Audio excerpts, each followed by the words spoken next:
اللہ فرماتا ہے ایبتغون عندہم العزہ، کیا تم ان سے عزت حاصل کرتے ہو کہ وہ تمہارے ساتھ کھڑے ہوں گے تو تمہیں عزت ملے گی، پروٹیکشن ملے گی، حفاظت ملے گی؟ فإن العزۃ للہ جمیعا، عزت تو سب کی سب، یہ نہیں کہا کہ ایک حصہ ان کو بھی ہے عزت کا، عیسائیوں کو بھی ایک حصہ ہے، یا یہودیوں کو، یا یہ ہندوؤں کو، بنیوں کو، نہیں۔ اللہ نے فرمایا فإن العزۃ للہ جمیعا، سب کی سب عزت اللہ کے پاس ہے، اللہ کی، وہ جسے چاہتا ہے۔ دو ٹوک آیات ہیں یہ ایمان کو مضبوط کرتی ہیں، اور جب ایمان مضبوط ہو جاتا ہے تو پھر اللہ کے علاوہ کسی کا ڈر باقی نہیں رہتا۔ یاد رکھیے غزوہ تبوک پر جب ان منافقین کی ساری چالیں سامنے آئیں مسلمانوں کے، تو یہ کہنے لگے کہ اب تو ہم جا کر اس مدینے سے ان یہودیوں کی اور دیگر لوگوں کی مدد سے ہم مسلمانوں کو مدینے سے نکال دیں گے، اور قرآن مجید نے من نوان ان کی پلاننگ کو رسول اللہ کو بتایا کہ یہ کہہ رہے ہیں لئن رجعنا الی المدینۃ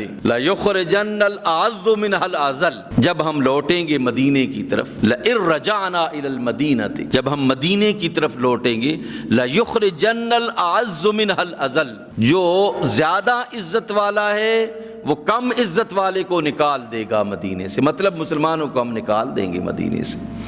یہ سمجھتے تھے کہ دولت سب کچھ اقتصادیات ہمارے ہاتھ میں ہے اور ہم مضبوط و مستحکم بھی ہیں عسکری اعتبار سے بھی، تو ہم ان کو مدینے سے نکال دیں گے۔ لئن رجعنا الی المدینۃ لیخرجن الاعز منها الاذل، ان میں سے جو اذل ہے، کم ہے، بہت کم عزت والا ہے، یعنی جس کی کوئی حیثیت نہیں ہے، اس کو ہم اذل کا لفظ ذرا بہت سخت ہے، چونکہ انہوں نے یہ کہا تھا اور اسی الفاظ کا ترجمہ جو ہے وہ کیا گیا اس آیت مبارکہ میں کہ ہم میں سے جو عزت والا ہے وہ ذلت والے کو نکال دے گا۔ اللہ نے فرمایا عزت تمہاری نہیں ہے، لئن رجعنا الی المدینۃ لیخرجن الاعز منها الاذل، اللہ نے فرمایا وَلِلَّهِ الْعِزَّةُ وَلِرَسُولِهِ وَلِلْمُؤْمِنِينَ، عزت تو اللہ کی ہے، اس کے رسول کی ہے اور مومنین کی ہے۔ وَلَكِنَّ الْمُنَافِقِينَ لَا يَعْلَمُونَ، منافقوں کو یہ بات نہیں پتا کہ عزت تو اللہ کے ہاتھ میں ہے، وہ اپنے نبی کو اس نے عزت دی ہے، وہ جو اس پر ایمان رکھتے ہیں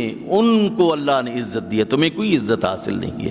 اللہ نے دو ٹوک انداز میں فرما دیا کہ عزت اللہ کے ہاتھ میں ہے اور بادشاہت اللہ کے ہاتھ میں ہے۔ قل اللہم مالک الملک،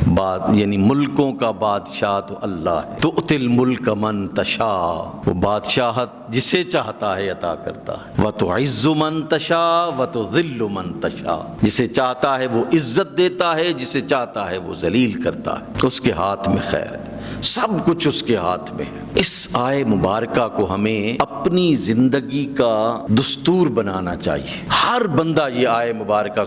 کم از کم دن میں ایک مرتبہ لازمی تلاوت کرے، بچہ جوان سب، ہمیں اس کو ورد زندگی بنانا چاہیے اس آیے مبارکہ کو کہ بادشاہت رب کے ہاتھ۔ قل، رسول اللہ کو فرمایا، آپ فرما دیجئے، قل اللہم مالک الملک، وہ بادشاہتوں کا مالک جو ہے، پوری روئے زمین کی بادشاہت کا مالک اللہ ہے۔ تؤتی الملک من تشاء وتنزع الملک ممن تشاء،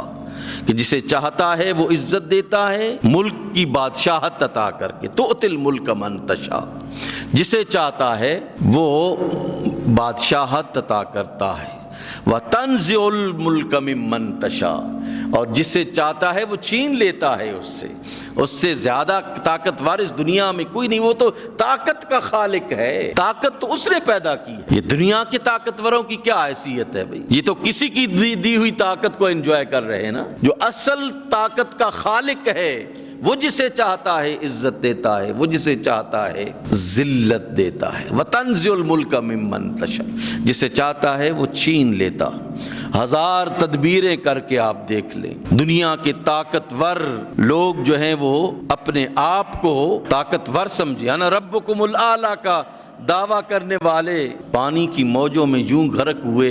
کہ آج تک باعث عبرت بنے ہوئے ہیں انسانیت کے لیے۔ فرعون کیا کہتا تھا؟ انا ربکم الاعلی، اپنی رعایا کو کہتا تھا میں تمہارا سب سے بڑا رب ہوں۔ اور پھر اللہ نے کیا کیا؟ اپنے ان کمزور لوگوں کو الزم کو دو ٹکڑے کر کے راستہ بنا کے اپنے کمزور لوگوں کو راستہ دیا، سیف پیسج دیا، دو حصوں میں تقسیم کر کے موسیٰ کے کمزور امتیوں کو اللہ نے کلزم کو حکم دیا کہ وہ راستہ دے دے، اور اسی کلزم سے جب فرعون گزرتا ہے